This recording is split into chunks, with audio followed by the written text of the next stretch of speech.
TFM.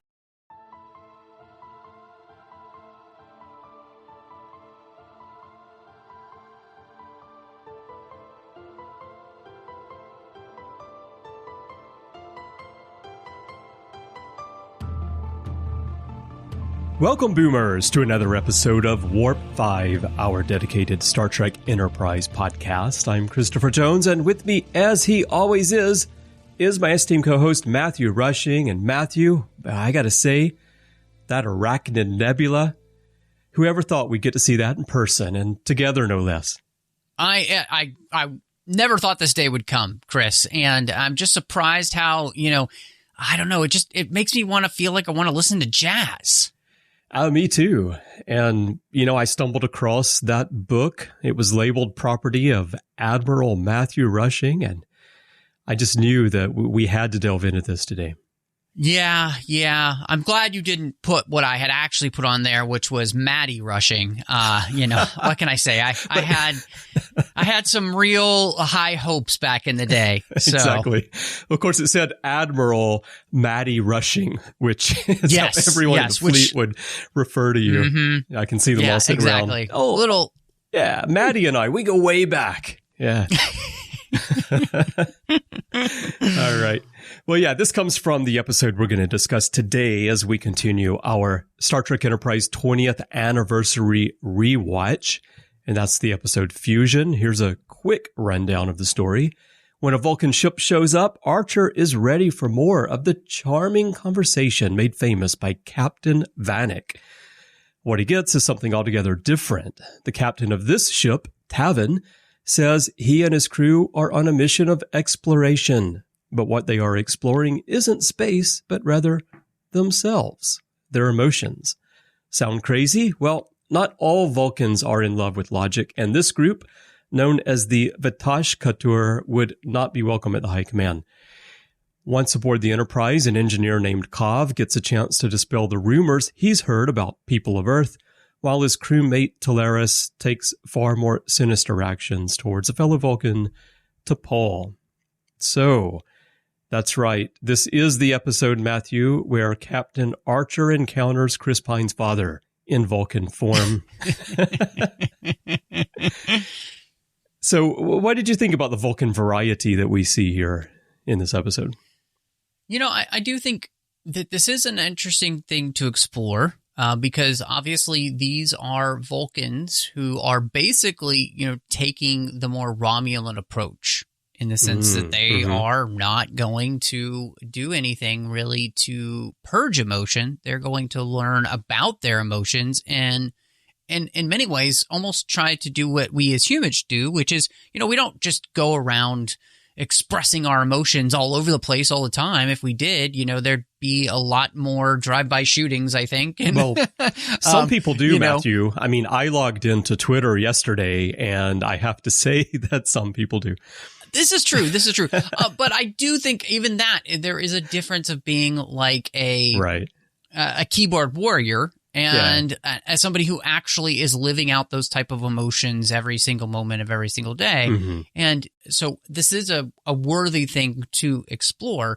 And already in this, series, the Vulcans are different.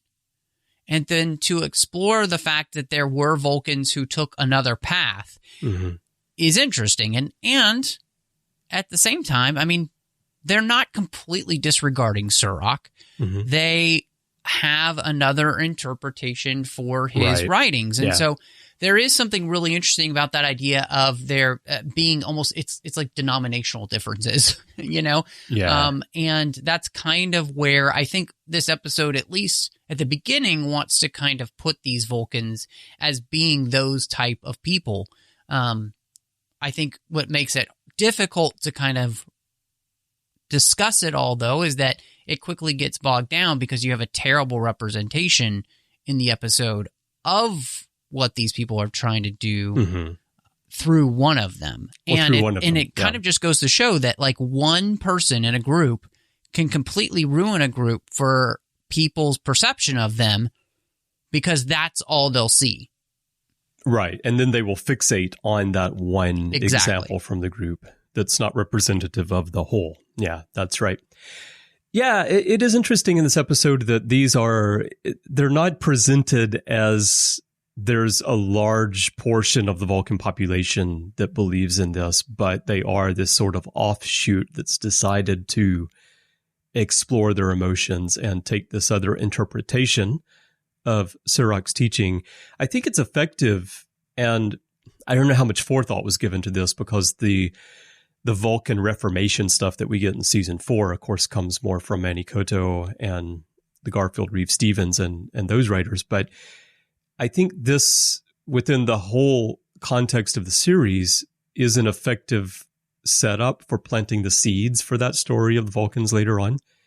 And it comes back to the thing that we've heard very often over the years from so many fans, and especially back when this show was in first run, the idea that the writers bastardized the Vulcans, or they didn't understand who the Vulcans are because they presented them in this way.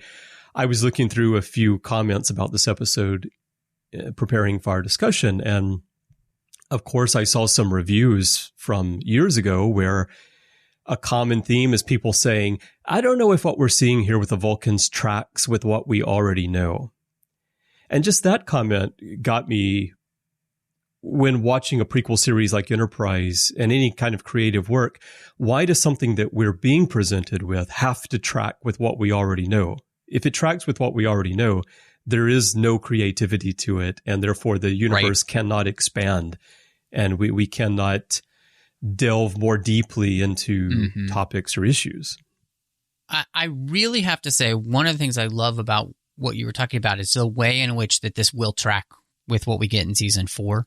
And what we do see here, because this is an issue of their reading of Sirach, right? Mm-hmm.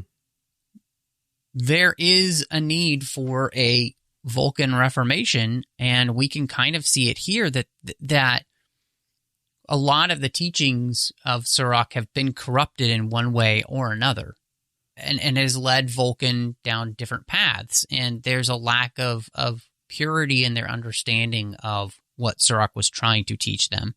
And so I think this episode, and I really like that you said that because I didn't think about it until then, this really does set that up, that there are a lot of Vulcans who are more lost than we thought they were.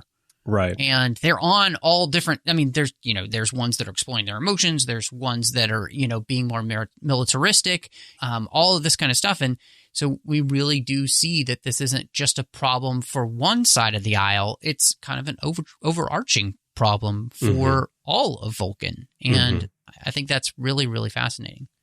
Well, I think that fragmentation of Vulcan society, and you mentioned being more militaristic, which takes us to what we get in season 4 with some of those Vulcans as well. It's a proper mirror of human society, the world we live in.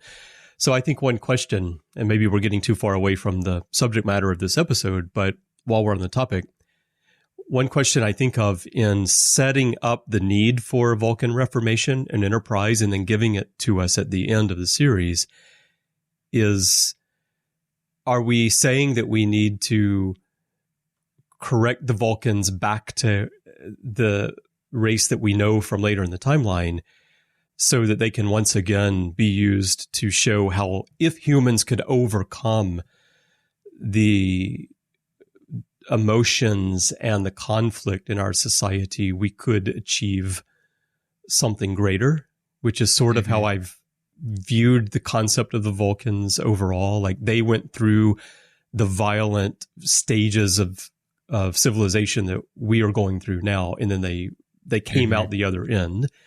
But here we're seeing them kind of in the midst of a bit of turmoil. Yeah. Well, and I we were talking about this a little bit before we started recording, but I do think that this becomes something, especially taken as a whole, and what we'll see with season 4 as well, is that the constant buttressing against cultural norms that were there and accepted for a reason, and the kind of deconstructing of those and like tearing them down is very dangerous.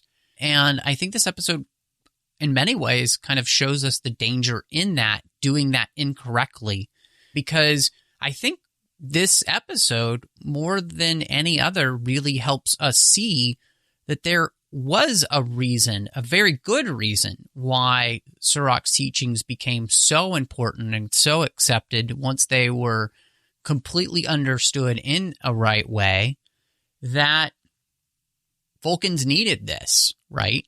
Otherwise, you kind of end up turning into the Romulans, which are a race that's, so devious in nature, so secretive in nature, and it's dangerous even unto themselves because of all of their secrets.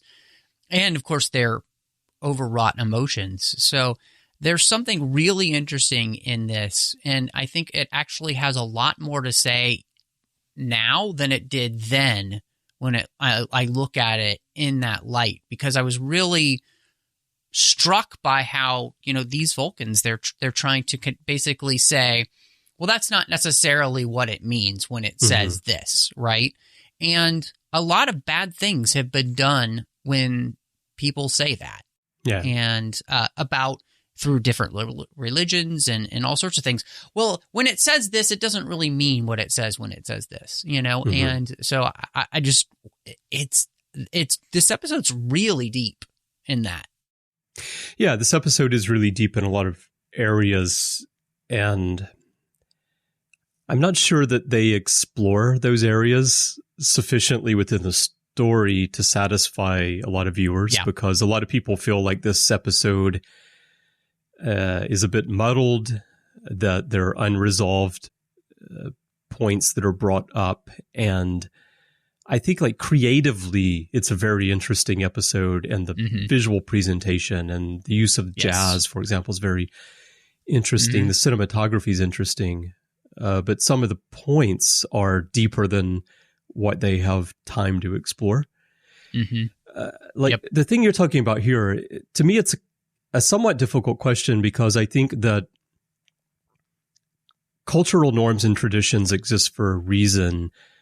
And as society evolves, there are things that we need to let go of or transition into new ways of thinking. Absolutely. Yep.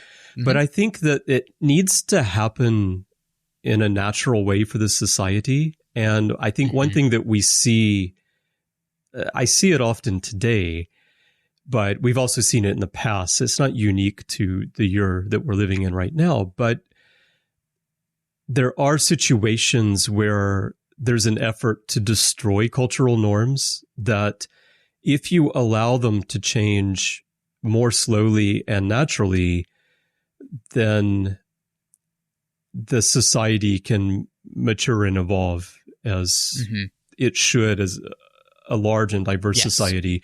Yep. But if you decide that you're just going to tear them down immediately, and you're going to use forceful tactics to do so, then you really run into problems. And we do see things these days, and I don't want to delve into specific issues right now, but it's generally a very small minority of people who believe in something, which is what we see here with the Vatash Couture. This group of them that come aboard the Enterprise, who just decide that through bullying or brute force, they're going to tear down some sort of established institution or way of thinking or custom that's a key part of a particular society. And I'm being vague here, not because I'm trying to dodge talking about something specific, but because I think that this is part of the human condition, and it's something that we see around the world, and it varies from culture to culture. Yeah. And it's something that happens throughout our history. So I'm speaking in broad terms intentionally. I just think that here, what I see in the actions of Tolaris in this episode, and we'll talk more about this soon, is that kind of over-the-top, forceful attempt to tear down or change something. He's really very aggressive in this belief that Vulcans should either abandon logic, which is sort of the feeling I get from him, or as he claims, find a balance between logic and emotions. And like that attitude, I think, is dangerous if you apply that to society. Yeah, no, I definitely agree. And, I think you said it well. And I think the importance here is to not just jump to any one hot topic issue, right? Mm-hmm. Because I think it is very clear that when done correctly, things change for a reason and on purpose. There are some things that were once culturally accepted that should no longer be accepted, right? And that is part of the process of being human and us refining ourselves, because we are all imperfect beings, and therefore a lot of the things we do or think are going to be wrong, right? And they need to be corrected over time and with experience. And I think absolutely here, it was just an interesting point for me with that thought process. And I think it's not wrong for these people to want to explore this necessarily.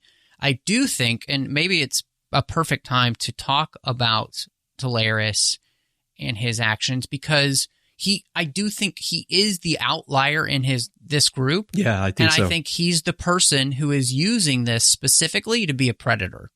At least that's the way it comes off here. Yeah, I agree. He's using this to prey on people and get what he wants from them. And I think it's,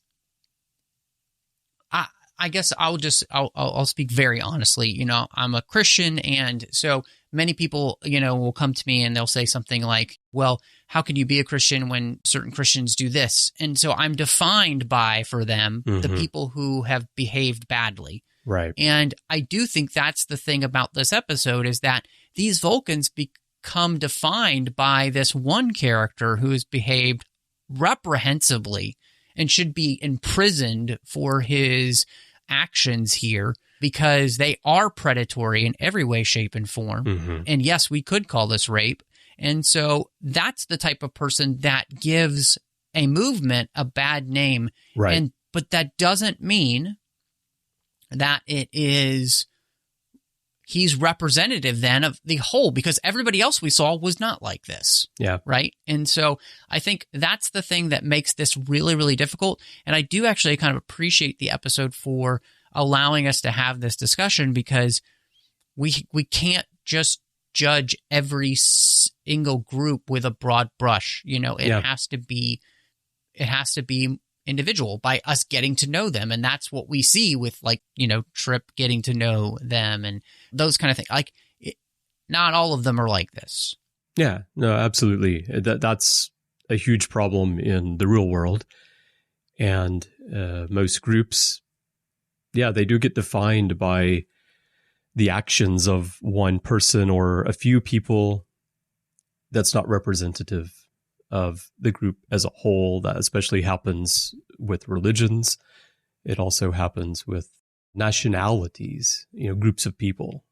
I remember personally, when I was younger, I grew up, like you, during the Cold War in the US, and the Soviet Union was the big enemy. And the fact that they were the big enemy is why I became interested in the Soviet Union and Russia in the first place, and ended up studying Russian language and living there for a little while. But I just remember a case of, I'm out in the countryside in Russia, and I'm sitting there with a man that was in his 60s at the time. He fought in World War II, and we're just sitting there and talking and drinking vodka together. And I'm like 20s, early 20s, American. He's 60-something, Russian, was Soviet. But there was no feeling of like he's part of this enemy or bad group. Right. But had I never left the U.S., had I never had interactions like that, I might hold that view, because I would just, I would lump them all in together as being part of this kind of like faceless group that's defined by what I know about the actions of a few people, which in this case would have been, leaders of the Soviet Union, the people who were in conflict with Americans. So that's just another example outside of the realm of religions or emotional views of things, but it holds true for the real world. Well, I think the beauty of this episode is the juxtaposition with Kov and Trip's relationship, and they're getting to know each other, and just something as innocuous as his misunderstanding of American football, right? And I think that's a perfect example of how there is this misconception, but he even realized that probably wasn't the case from the anthropologist, the Vulcan anthropologist. He probably he himself was already able to rationalize, like, it can't really be like that, so because he had applied just a little bit of logic. And so I think there's something really nice about that, because this is what it is supposed to look like, with them sitting down to dinner and talking openly about their questions and not being offended in any way, but, Trip asking about their mating rituals, because obviously he has had that discussion with DePaul a little bit because of the letter he found. And,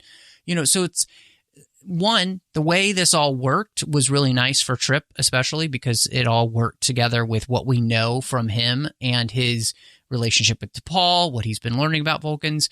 But two, this was just a really nice juxtaposition between the other side of this episode, where we truly see two races, or two types of people sitting down, having a conversation with one another and getting to know one another, and finding out that their preconceived notions aren't necessarily what they thought they were, and being open-minded to having them change. Yeah, that's a great point.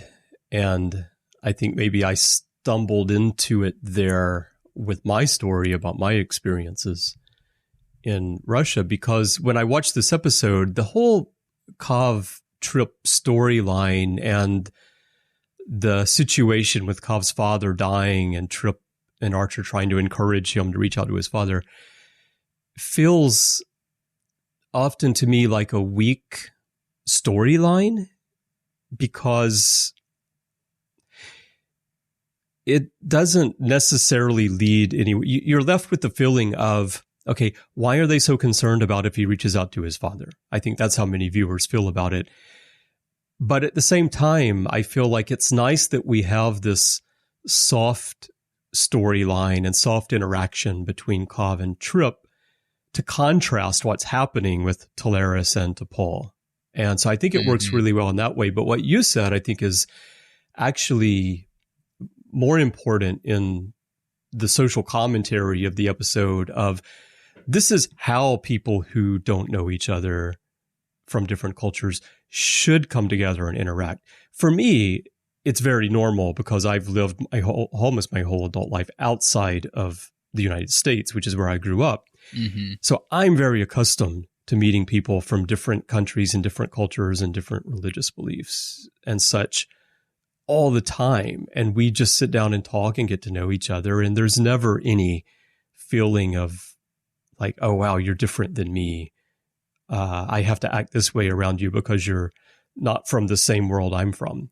That's not really a common feeling for those of us who are expats and mix with people from all around the world all the time. But like in this case, Kov's never met a human before.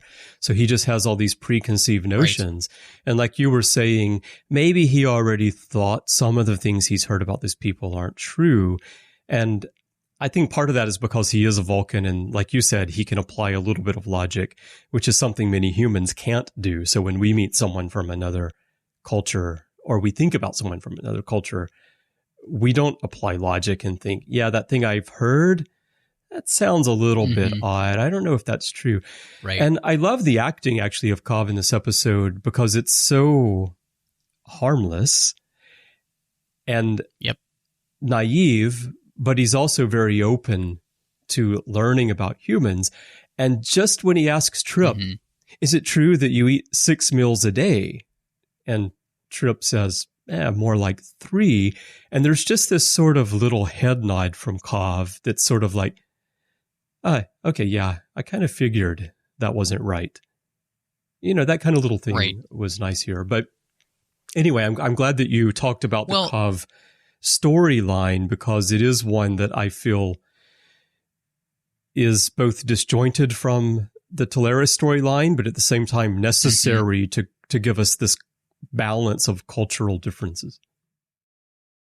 Yeah. I also have to say, too, I think one of the beauties of that is this openness between the two to not immediately jump to offense at any question, right? I think that's the difficulty that this episode points out to me in the world in which we live, is that everybody does just sort of immediately jump to offense, and we're so afraid of offending people that we don't want to ask questions.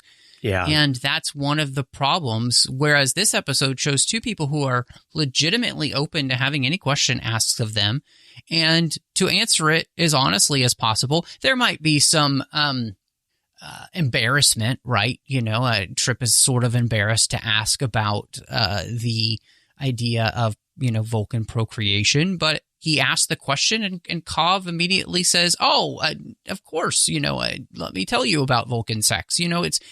I think this is the beauty of this, and it's so instructive, I think, for us today. Don't immediately just jump at offense that somebody asks you a question or maybe has a preconceived notion that is wrong.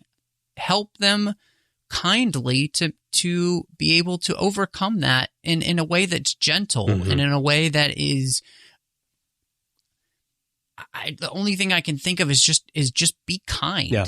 People aren't necessarily out to offend you or to just be jerks, and clearly that's the case here.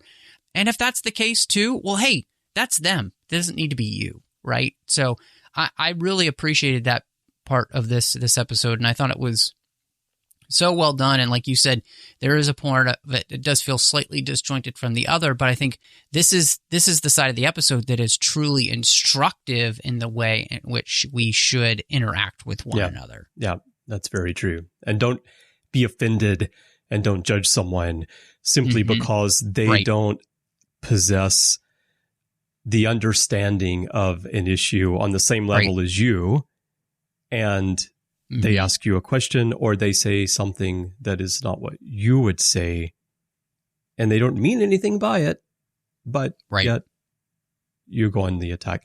That's a problem in the world today as well. And it's wonderful here that we don't see that happening with Trip and Kov.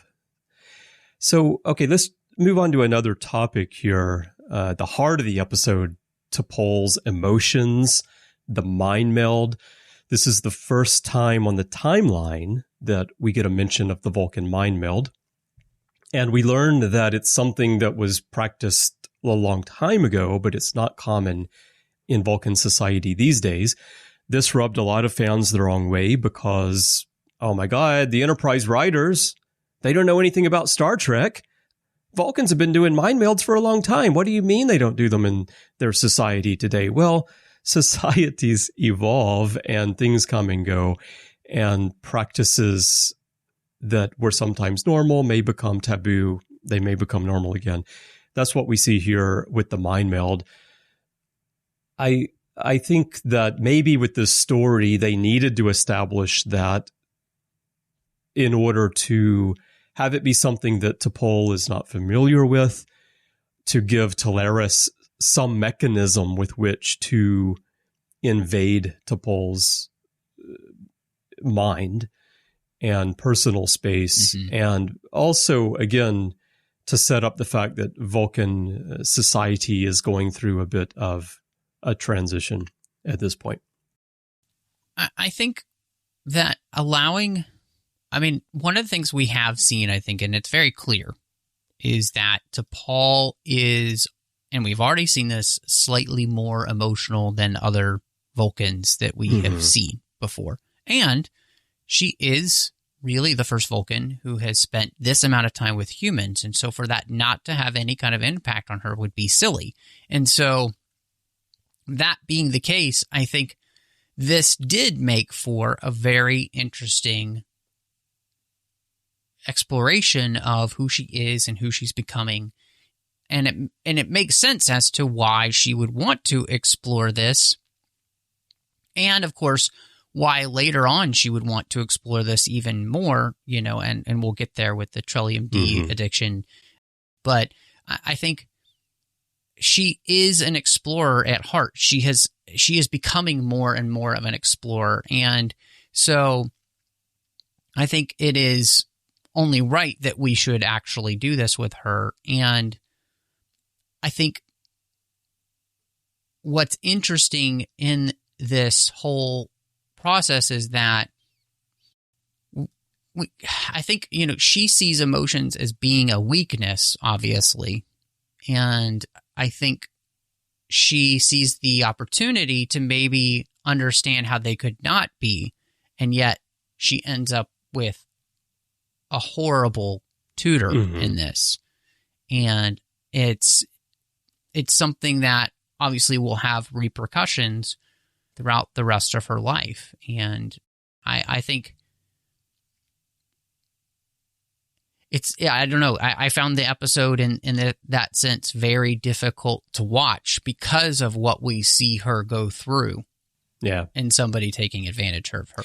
Well, I think one key here is that not only did she happen upon a bad tutor, Tolaris isn't even trying to be a tutor. He's not trying to be a teacher. He's actually preying on people because he seems to feed off of the emotions of others, perhaps because he wants to explore his emotions, but he hasn't had those kinds of experiences. I'm totally guessing. I don't know where this group has been, but just knowing Vulcans as we do, it's quite possible. And also Kov says that the Enterprise crew, these are the first humans they've met. Now, I don't know if that means Tolaris has never met a human before, but if it does, then it means that maybe he's bored with his own emotions, exploring those. He wants to have new experiences. He has to do that through others. So he has to get into their heads. And he has become a predator who is, in reality, he was grooming T'Pol for the mind meld because the night before he told her, don't meditate. You may have these dreams that may be very interesting. And she had the dreams. So now that's in her head. So then he can go in and do the mind meld on the next night. So he definitely is preying on people. And I'm sure that T'Pol is not the first person he's done this to. Well, and I appreciate this episode in the sense that I think it does a great job of shining a light on how people do prey on others and do it well. And they kind of find out the things that you're interested in and that you like or whatever, and then they find a way to use that against you. And I think this is one of the places where this is just as topical as it ever was, is, we have this happening all over the place, whether you want to get as deep and as disturbing as, the sex trade that happens where people are pulled into this type of thing, people being found guilty of this type of thing and higher echelons. It is a disturbing and terrible thing. And, it definitely should be stopped. And so I have to say that I'm glad that this episode exists for that reason, so that we can shine a light on something that needs to end. Yeah. So I think that it was powerful in that sense. I think that the presentation of that abuse and intrusion was handled well in this episode. Like, it gets its message across effectively without being overly graphic as television might be today, which I personally think is better because it makes you think more about what you're watching.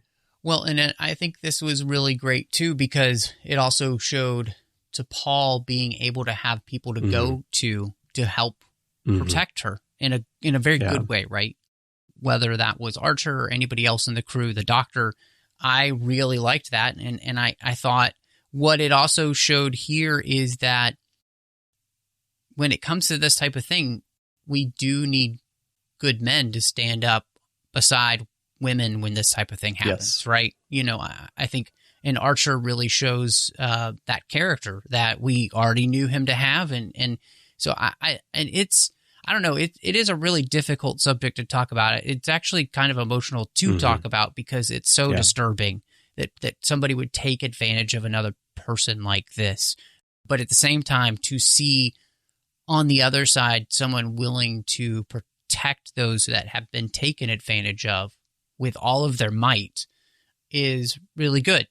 So, yeah, on that, I think for the most part, this episode, whereas it probably could have had some refinements done to it, I think where we end up is pretty good for 42 minutes of television. Yeah, I would agree. And this episode is sometimes, I've seen fans ask, what is the point of this episode? Like, it doesn't, what is the point that the writers are trying to get at here? Which I think is a bit odd. I understand the feeling because, as I said earlier on, the episode feels at times nebulous or unfocused, and the two storylines don't necessarily mesh in the way that we're accustomed to. But I think there are two strong points, and I think one of them is what you just said, that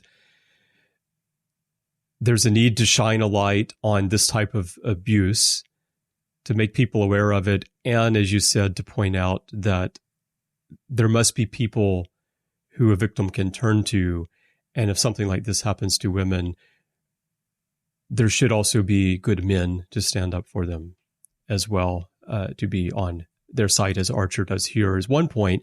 And the other point is the one that we talked about cultural understanding and bridging the gap and actually being able to talk to one another. So two strong points there. And another thing that it's introduced here, although it really plays out in the follow-up to this episode, Stigma. This was a time where Star Trek talked about the AIDS situation, which is something that we don't think about as much these days, I think, because we've been living with it for so long. But in the early 2000s, it was still much more of a topic, and there was a lot more stigma in the society surrounding those with AIDS.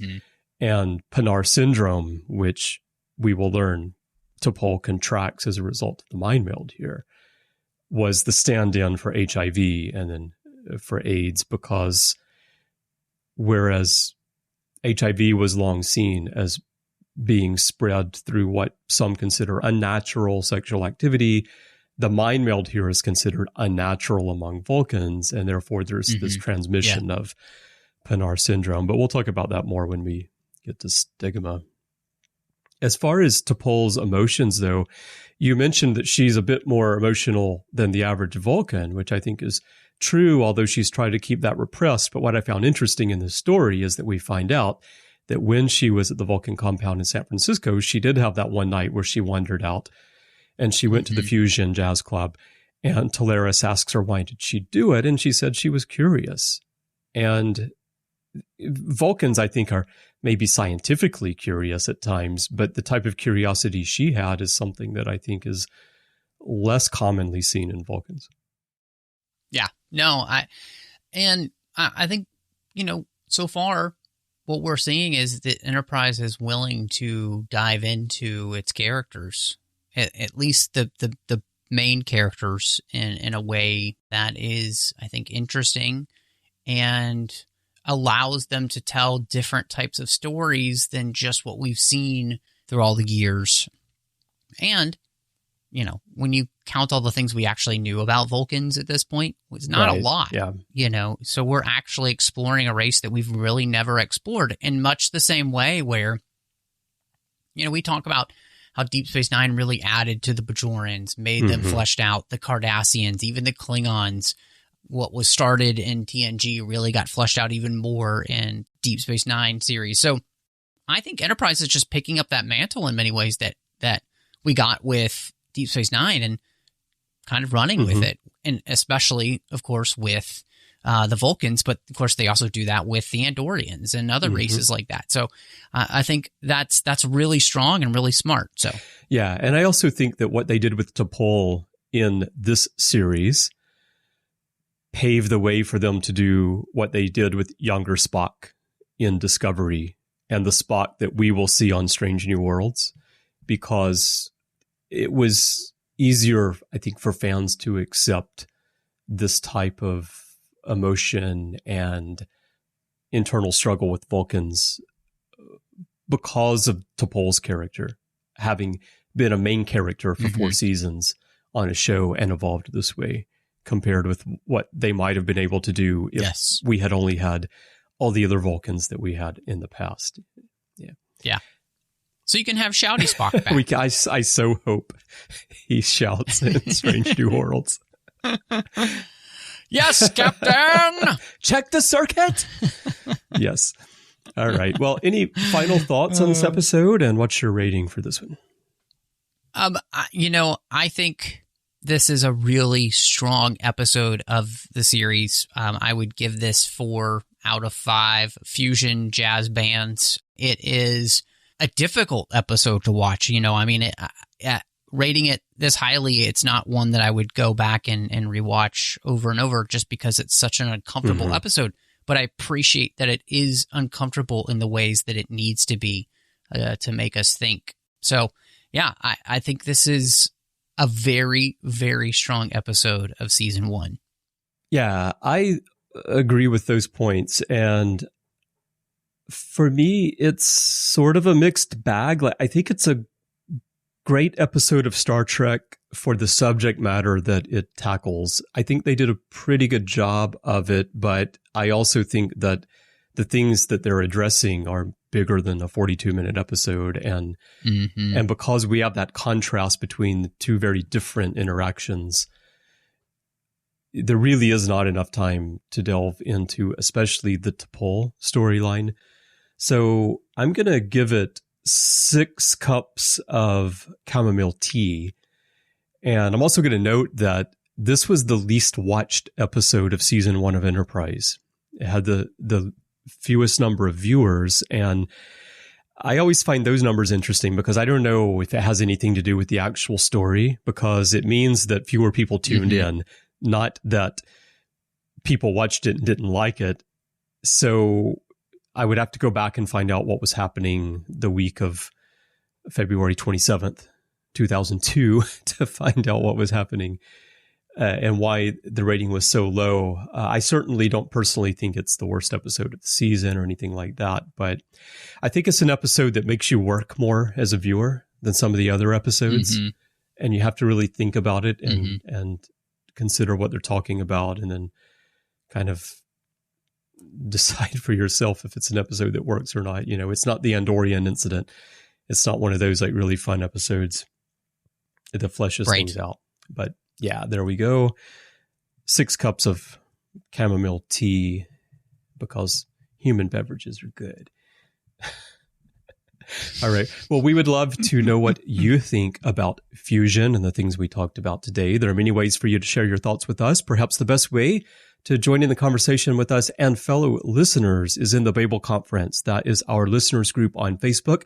Just type Babel, B-A-B-E-L, into the search field. It should come right on up. If it doesn't, type the whole name. It is a closed group, so if you'd like to join, please answer the questions and agree to the terms of the forum so that I can let you in. If you'd like to send us email, you can do that by going to our website, trek.fm/contact. Choose to send to a show and choose Warp 5, and that'll come to Matthew and me by email. And of course, you can find us in social media, Twitter, Instagram, everywhere. Our username is TrekFM. Now, Matthew, when you're not learning to smile and eat chicken, where can people find you? Well, goodness, why'd you have to talk about chicken? I'm hungry. But when I'm not looking for a KFC, apparently, you can find me all over the place under the name Matt Rushing02, Twitter, Letterboxd, Instagram, Vero, all of those places. I am also on the network here on our whole other side of the network called the 602 Club, where we talk about all of those fandoms we love outside of Star Trek. And of course, you've got the bonus shows in that same feed as well, as we talk about things like Snyder Cuts with the works of Zack Snyder, or going through all the Marvel phases with John Mills over on Assembling Avengers. And then you could find me also doing Lurid Treks and The Orb. Chris, you and I talk about Deep Space Nine as well, and we're so excited that we've got episodes coming out. They're new, we're fresh, we're back. So please check out The Orb, and Literary Treks is the books and the comics of Star Trek. And then over on the Nerd Party Network, you'll find me doing a couple of shows. One is finished. We talked about every single chapter of the Harry Potter series, one chapter at a time on Owlpost, Drea Kaufman and I. So that was a lot of fun and a perfect show just to listen to anytime.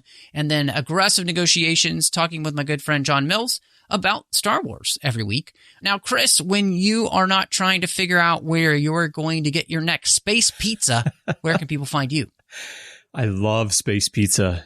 They don't have it at KFC or VFC, Vulcan Fried Chicken.